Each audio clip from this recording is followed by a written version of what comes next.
jalgpalli meistriliiga 15. voor Levadia võõrustamas FCI-d ehk siis lihasmälust tuleb kohe välja muidugi Infonet, aga jah, siin oli Levadia koosseis teie ees. Ja nii me läksime, 15. voor Levadia versus FCI, Marko Pärbu, küsimus, et ootame tudist mängu või väide, et küll, aga Levadia saab jätkata ja tõste kohe Riimo Hulgi suurem saab ja Kondo tuleb äärtmööda, Mapsar hakkab ise tegema ja lähebki kast teada ja olid Infoneti aps ja taha nurka ja sealt posti. Tuuderev taha posti täpselt.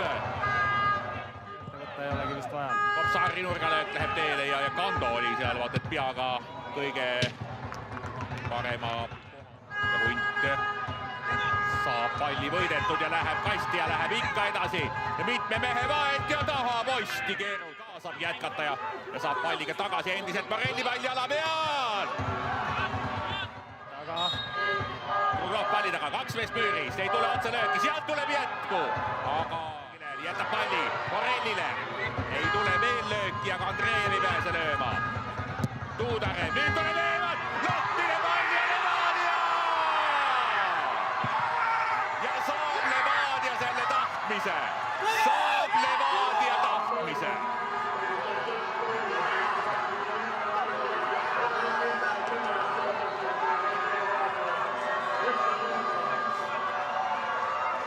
Kelle poole FCI poolt nüüd vaadata. Tuudarev lasti löögile.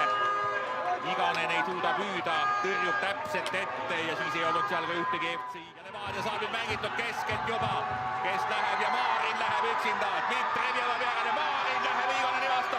Ikka Maarin, ikka Maarin, ikka Maarin!